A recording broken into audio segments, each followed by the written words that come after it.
Hey there everybody, it's Mike DiLisio, and today I'm going to be reviewing Sardegna from publisher Plate Games and designer Dorra. Sardegna is a re-implementation of a game that was released in 2005 called Creta, and so this is not only a new edition, but it's in a slightly new geographical location, and it's in a very different box from the original, which was a more standard Euro-sized box, whereas this is a small boxed L box line from this publisher, which I'll talk a little bit about here in just a moment when we get to the actual game. Let's head over to the table, show you how it plays. We'll come back here and I'll give you my thoughts. Sardegna is a game from Korean publisher Plate Games that is part of what's known as the L board series, which means that the box itself becomes the board through a series of opening and unfolding, things along those lines. Let me show you what this looks like and it's all set up. All right, so here you see a game of Sardegna as it might look, set up for 3 players. You've got some agriculture tokens that are on the board in a somewhat random way. You've got 26 fort cards that have been shuffled and 11 dealt face down. The first 2 are going to be turned face up. What these cards are going to do is they're going to tell you what area is going to score whenever a province scoring takes place. So it's telling you this first go through, it's going to be 24. And so if you look on the map here, this is 24. It's saying that the areas that are adjacent to this spot are going to be scored. So this, and this. These are the 3 provinces that are going to be scored when scoring takes place. And I'll talk about how that happens in a second. And then you'll see what the next one is going to be as well. All right. Every player is going to have all of the player pieces of their color, and they're going to have an identical deck of cards. Along with this deck of cards, they're going to have a double-sided player aid card that's going to show them what their cards do and what the pieces do that they're going to be placing out onto the board. And so on your turn, you are simply going to be placing one of your cards face up in front of you and taking the associated action. So let's talk about them briefly. The architects allow you to construct a fort on any unoccupied fort space or a village in any unfilled province. You can never have more than 7 villagers, villages, priests in a region at one time. That would become full and you can no longer place there. So for a fort, you simply would choose an area that is unoccupied. All of these little dotted line squares are forts, and maybe since I know that 24 is going to be getting scored, I might just put my fort right there as the purple player, and then they would keep that face up in front of them because they're not going to necessarily have access to this card until they get refreshed. The other thing you can do is build a village, which is one of these little house-looking pieces, but to do that, you can only have as many villages as you have number of harvested agriculture tokens. Well, at the beginning of the game, they won't have any of these agriculture tokens harvested yet, so you wouldn't start off with a village out there right away, all right? And then the yellow player would have the option to play one of their cards. And so some of the other things they might do, let's talk about the other characters. We talked about the architect. The commander allows you to add a villager to any unfilled province or move your villagers up to 4 times. And that movement can be split. So let's say that yellow had played their commander and they went ahead and placed one of their pieces out there. Next up is the priest, and let's say that the green player chooses that they're going to play the priest. What the priest allows them to do is to add a priest. Now, every player only has 1 priest at their disposal, and so you can either add it to the board or move it up to 3 times, and it's going to block other players' villages and villagers unless their priest is also there. So maybe they're going to go ahead and go in that spot as well. Again, knowing that this is one of the regions that's going to be scored during the province scoring. Other characters that we have not talked about yet, we talked about the architect, we talked about the commander and the admiral and the priest. Oh, actually, we haven't talked about the admiral. I skipped the admiral. Let's talk about the admiral now. What the admiral allows you to do is to add a ship to a harbor or to move your ships to new harbors. You can have a maximum of 2 ships per harbor amongst any number of any of the players, and both your ships cannot be in the same harbor. All right, so you can never have all 3 ships in a single harbor, which are connoted by these little wheel spaces. Okay, so let's say that a couple of players had added their ships here. This would be okay. This is also going to be counting towards the province scoring that it is adjacent to. So these ships are going to be affecting these two provinces right here when that time comes. Also, what these ships allow you to do is to do some farming. All right, so the farmer is the next character. Choose a harbor where you have a ship, harvest 1 agriculture token from an adjacent or connected province, and then you're going to immediately score points equal to the number of agriculture tokens of that type that you have. So let's say that green had built a ship, and then, or let's say green had done that, then they can play their farmer, and they could harvest one of these two tokens because these are the two areas that are adjacent. Maybe they went ahead and harvested this wheat. It'd be the first wheat they have, so they would just move forward 1 on the score track. In future, if they were going to get more wheat, they would score more for that as well. All right. The queen is going to be a way that you can replay one of the cards you have already laid down. So you can copy the action of a character you've already played. So, for example, if you had played the farmer and you wanted to farm again, you can play the queen to do that.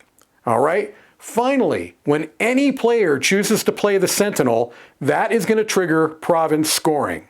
And you're going to score the provinces adjacent to the fort shown on the card in the row, and everybody at that point will take their character cards back. And so, again, you'd be scoring all of these and they would have a lot more pieces.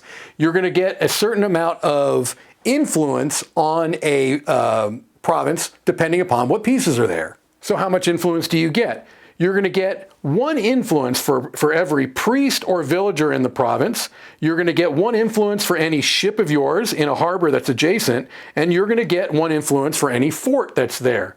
You're going to get 2 influence if you happen to have a village on that spot. But again, remember, you can only build as many villages as you have harvested tokens. So under this example, the only one who really could have built a village would have been the green player, since they had been the only one that had harvested a token.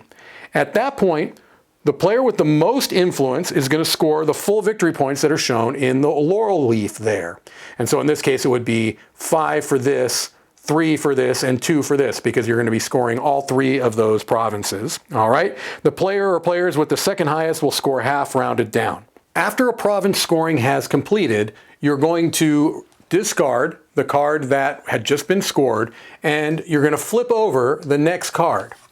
At this point, whoever won that last province is going to choose whether they keep this as this next card here, or if they put it to the bottom of the deck and redraw. So maybe they say, well, okay, we know 10 is going to be scoring next, but I don't really have myself set up for 5. I'm going to put this at the bottom, and now the next place it's going to score is going to be 7.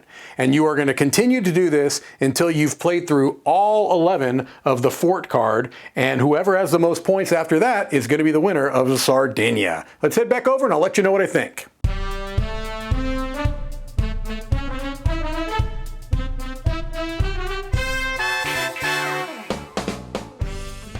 All right, so there you see Sardegna. This is actually the second game from this publisher and this designer that I've reviewed this week here on the channel, and they both utilize this L-box or L-board system from this designer Plate Games. And like the other game, Tonga Bonga, these are basically 2 side-by-side boards that get connected together to create the game board. And I spoke a little bit about that in that previous video, but in case you didn't watch that, let me just talk for a moment about the L board as a kind of component, as a way to have a game board built into a box.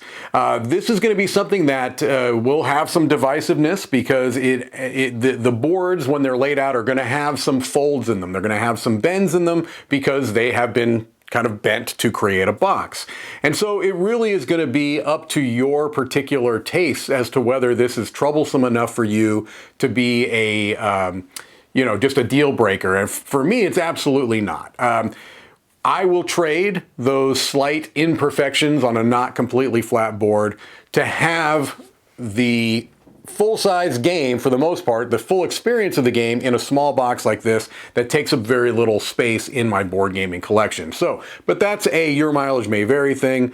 For me, I have no problem with it. I actually see it as a benefit. I do know that there are others that see it as a detriment. So that out of the way, what about the rest of the components? Well, I think they're fantastic. There are a fair amount of components in this game. You've got wooden pieces, several different wooden pieces of different types for each of the players. You've got cardboard pieces, of course. Not many, but you've got some cardboard pieces and they're good quality. The wooden pieces are of good quality. You've got cards that are very good quality. I really think that the quality of the cards are quite good. And all of it, I think, comes together to a really nice production. Again, you have to decide whether you're okay with the trade-offs you get with a small box being really the vessel for a full-sized Euro game in its experience anyway. So let's get to that experience. What about the gameplay? Well, I had not played the original version of this, so I can't really speak to any changes that may have been made. But this is a game that I really think is good that it's being reprinted, because this is a pretty solid Euro game. And it does a lot of things that I like.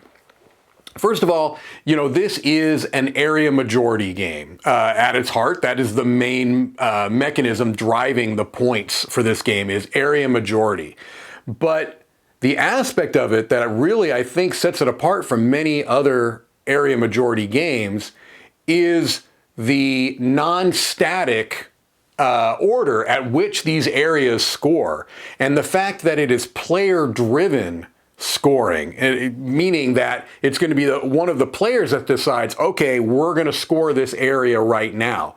And that can lead to some really interesting situations. It can lead to a situation where basically, if it's towards the later part of the game, and you know that an area is going to be scored that already has a fair number of pieces over in that area because, you know, areas around it have been scored earlier, someone might, with their first card, go ahead and drop it down and say, we're scoring it right now. So the fact that you've got that kind of dynamic where players choose when that's going to actually score, that you don't know exactly, you know, you've got a little bit of a heads up on what the next two are that are going to score, but you don't know after that. I just find that fascinating, and it leads to a game that has constant tension, all right? And so if that's not what you're looking for, this game is not for you, because this is one of those area majority games where it feels tense at all times. You can't be everywhere at once, even though you want to be. You can't compete for every area as equally hard as you want to. You have to kind of pick and choose. When am I really going to put my resources into scoring this? And when do I know when to bow out? When do I know when to, okay, you know what, I'm kind of conceding this area for my turns until this area scores. I'm going to be setting up other areas, right? And I really find that fascinating. I think it's something that makes this area majority game stand out, differentiate itself from other area majority games that I've played. That really makes it unique. The other thing I like is the way that the card system works. Now, that is not necessarily unique. I have seen that in other systems, although this is not a new game. As I said, you know, 2005, I had not played a lot of games up until relatively recently that had utilized this card system. So maybe I'm giving it a little bit of short shrift there. Although, you know, in the last few years, I've played a number of games where everyone's got the same deck of cards and you play them, but once you play them, you don't have access to them anymore until a certain card is played and then everyone gets those cards back. You know, that is something I have seen more recently in recent years. But again, 2005, I don't know how many games had utilized that. So I do like that system, and I like the way it's done here in Sardegna as well. So clever card play system, player-driven and kind of tempo-driven by the players is something that I love. when something scores being driven by the player is something that I love. The order of what scores and what doesn't score is something I really like. So a lot of positives. Negatives to the game could be that there's going to be some randomness that is inherent in the way that the game is designed. The fact that you could just have somebody flip over an area and be like, oh my gosh, I am set up for these next two areas fantastically. This is great, right? And you don't. You've got to scramble to try to get pieces over there and things along those lines.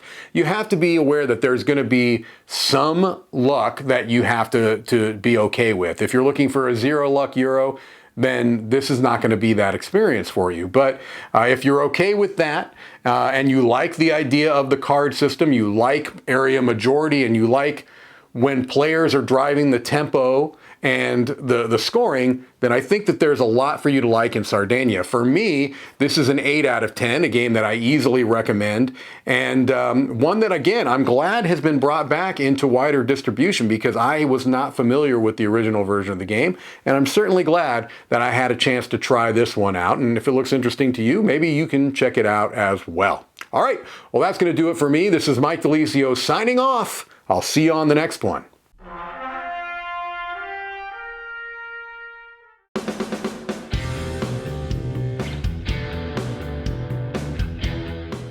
Hey everybody, thanks for watching this video. If you like this review or whatever you just watched, wasn't it amazing?